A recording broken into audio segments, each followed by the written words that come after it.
Welcome. May we pause for a word of prayer as we begin this ceremony. Gracious and loving God, we celebrate in this day as we remember the founding of our university 150 years ago. With thanksgiving for the vision of our founders, and with respect for the generations of the Drury community which have gone before us, we gather to honor the legacy of learning which we have received as a gift. We also assemble in this sacred place to recommit ourselves to continuing this tradition of educational excellence. May we live with faith, trusting that as thy wisdom and will have guided us in the past, that they may do so in the future. May we pursue our teaching and learning with hope, seeing the endless opportunities for flourishing given to us each day if we choose to embrace them. And may we move into the next 150 years with love, recognizing that inasmuch as we love one another, we can live in an educational community where all people are valued and encouraged on their journey to greater knowledge and understanding. With thanksgiving for this special day, and with gratitude for the great cloud of witnesses which has made it possible, I offer this prayer in the name of Jesus Christ. Amen. You may be seated.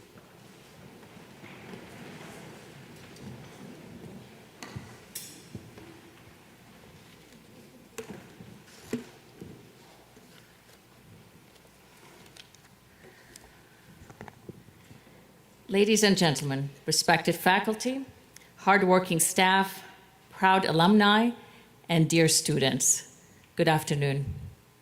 It was hot out there. I am delighted to be here today as the chair of the Board of Trustees of Drury University. We gather here to mark a significant moment in Drury's history, our 150th anniversary. This is a special time where we look back on where we've been, celebrate what we've achieved, and eagerly look forward to the future. Before I continue, I ask that you help me recognize some outstanding students in the room, those with the highest grade point average after the completion of the first year at Drury, our Judge Warren White Scholars.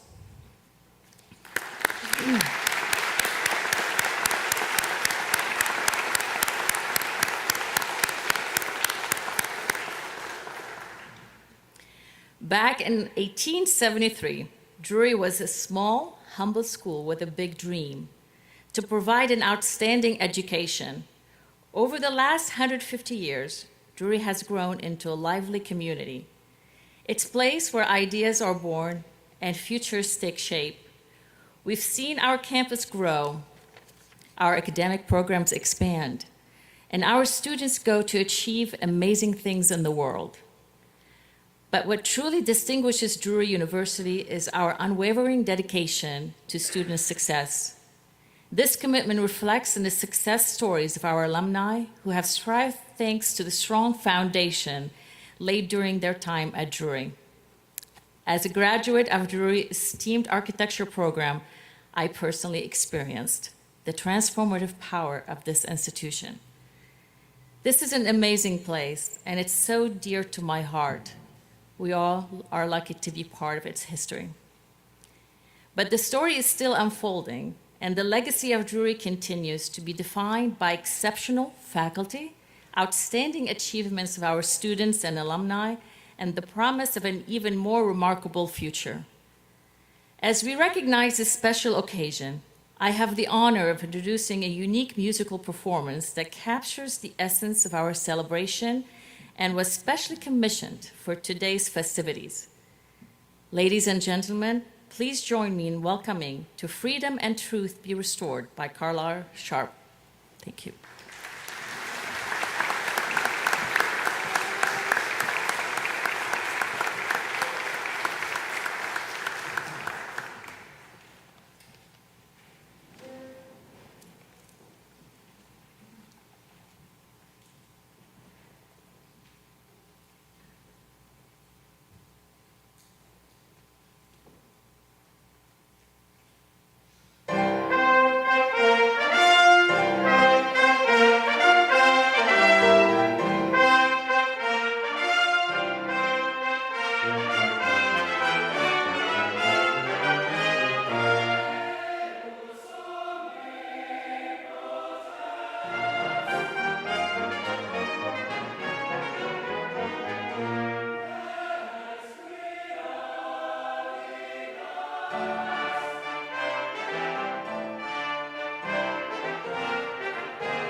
Thank you all for being here.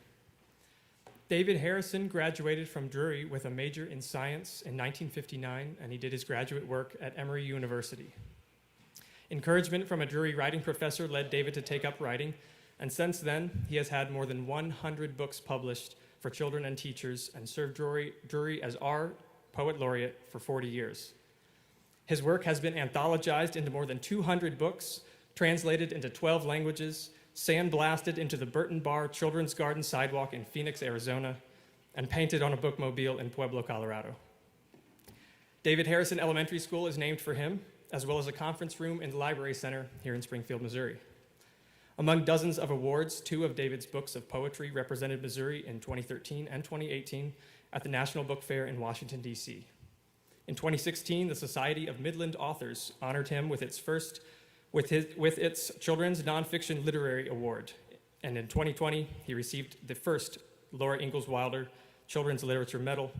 And this year, he received a star in the Walk of Fame in historic downtown Mansfield, Missouri. Governor Mike Parson recently appointed David as Missouri's 7th Poet Laureate and commissioned him to write a poem about Missouri. Today, David will read the poem for the first time in public. I am honored to present to you Missouri Poet Laureate David Harrison.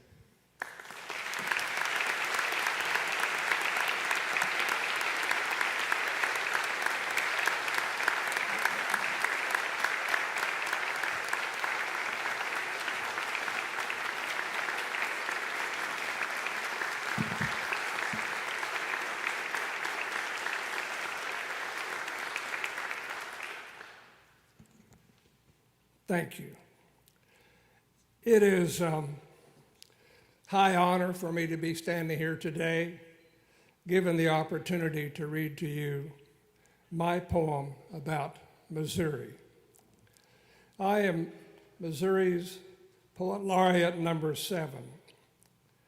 Karen Grego, are you here? I think she was going to be, and I can't tell if she is, was Poet Laureate number 5. So I was going to make sure you knew that she was here too. Each of us is asked to write a poem about Missouri, so here I go. Missouri. They ask a child, "Why do you like Missouri?" The child answered, "I live here. My friends live here. This is my home. I love Missouri." It was a good answer. They asked a student, "Why do you like Missouri?" The student answered, "In school, I learned the first people canoed Missouri waters, cupped their hands at its springs, drew bows in deer-high grass, lived well off the land." The teacher said, "Explorers came. Wagons followed, packed with Bibles, fiddles, cooking pots. Folks built cabins, churches, schools, outposts, the seeds of small towns." The farmer, voice soft as tilled soil, said, "Missouri is dogwood trees, front porches, barns, lakes. It's rows of corn whispering in river-rich earth, frogs at night singing to the moon." The business person said, "Missouri is the heartbeat of many nations, the confluence of cultures, sharing visions, growing together." The writer said it's original thinkers, Truman, Carver, Benton, Twain. It's serious fishermen, rabid fans. Show me state, Missouri. They asked an older person, "Why do you like Missouri?" The older person answered, "I live here. My friends live here. I love Missouri. It's my home." It was a very good answer. Thank you.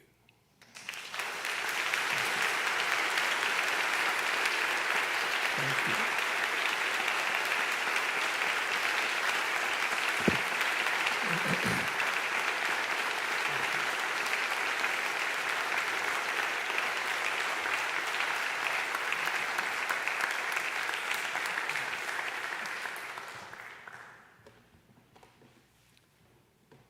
Well, someone had to follow David Harrison, so I'm taking one for the team here this afternoon.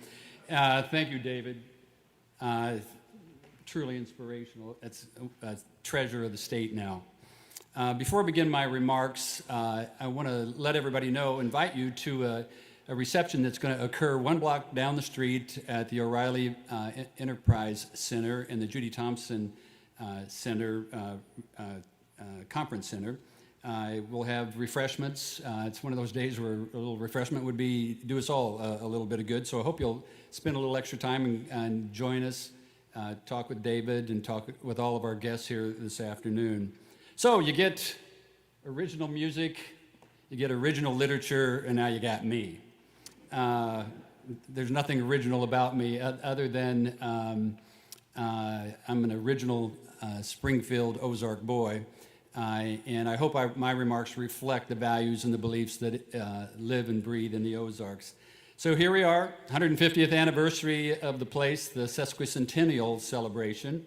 And I looked ahead, and I don't pity the poor fool who has to preside over the 175th anniversary, because they call it the Septa Quinta Quinquicentennial celebration. Wow. I counted.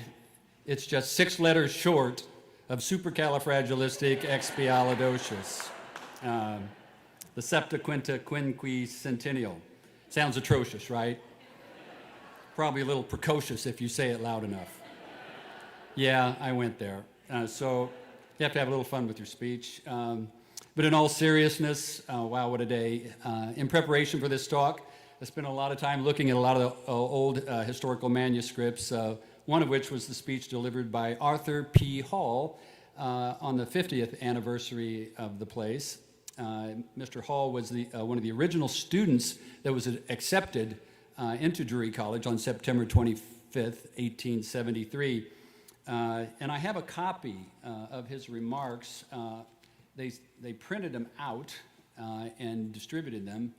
And I want you to know it's 28 pages, small type. Holy cow.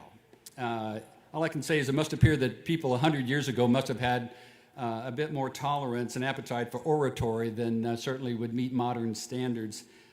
Maybe their chairs were more padded, I don't know, but you'll be happy to know that I will not be testing your limits this afternoon. And it's not lost on me that one of the most famous speeches that was ever delivered was delivered by Abraham Lincoln, the Gettysburg Address. It was only 272 words long. It lasted all of 2 minutes. Everybody remembers his address. It was famous, still is. Few know that after Abraham Lincoln spoke, that Senator Edward Everett from Massachusetts spoke.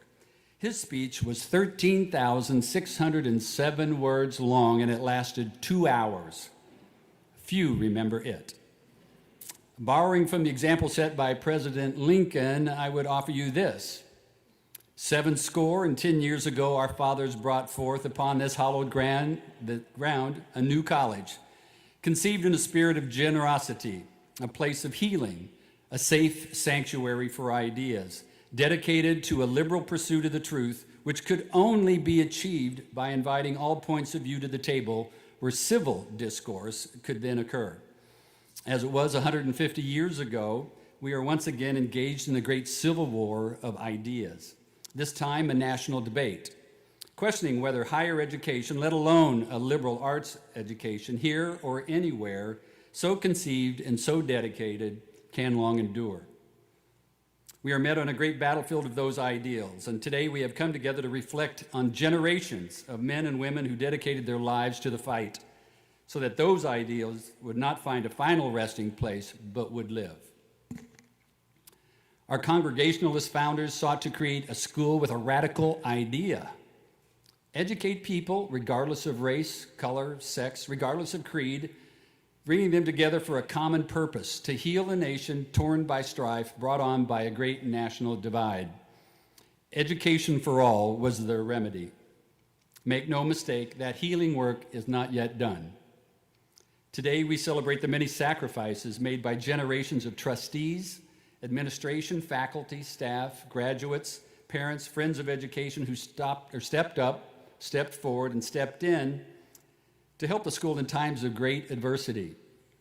Many times in the last 150 years, there were those who were ready to count Drury out.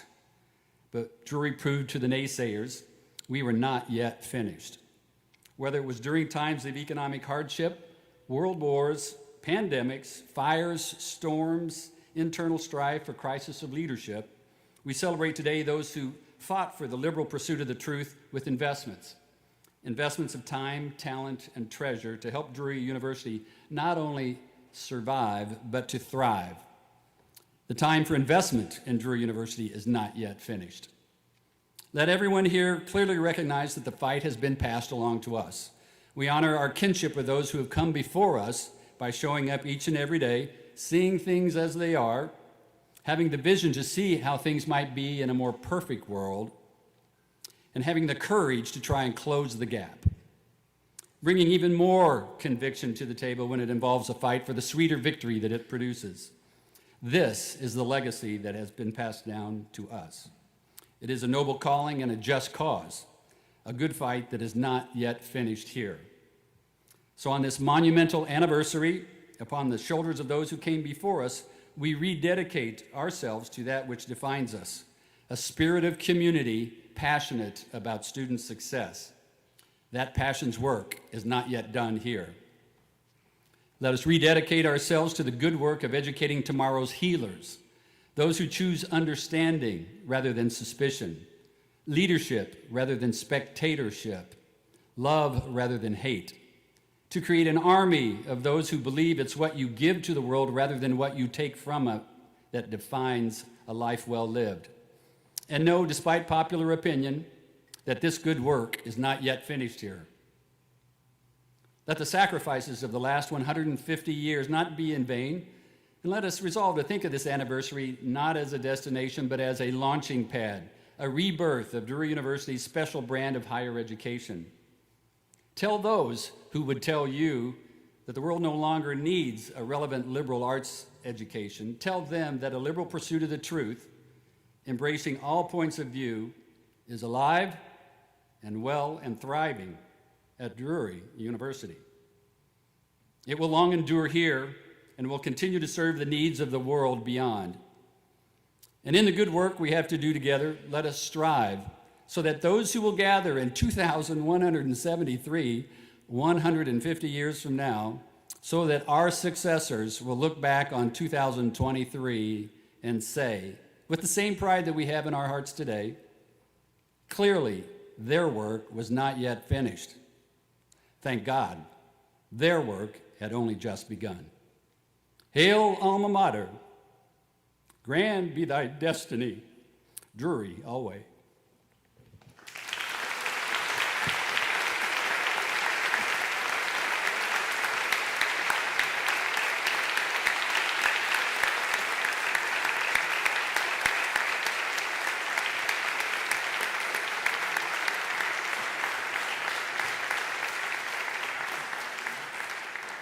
If you would, please rise for the Alma Mater and remain standing through the Recessional. You will find the words on the back of your program.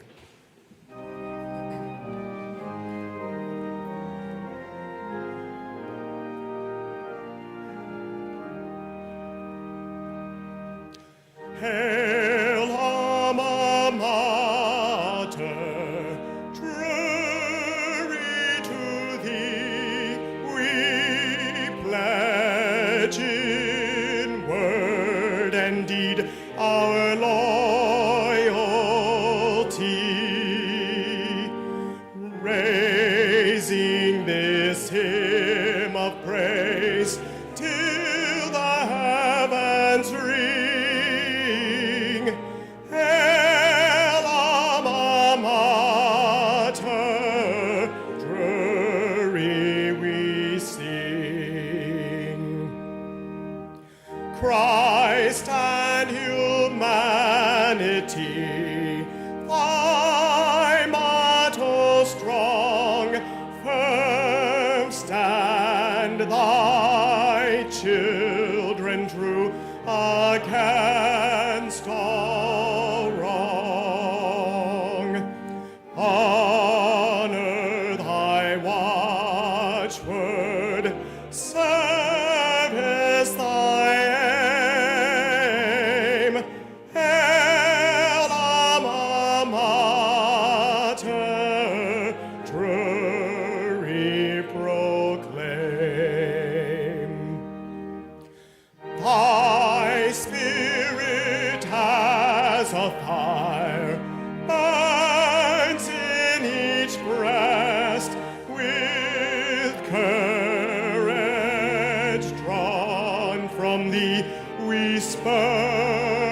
Grand be thy death.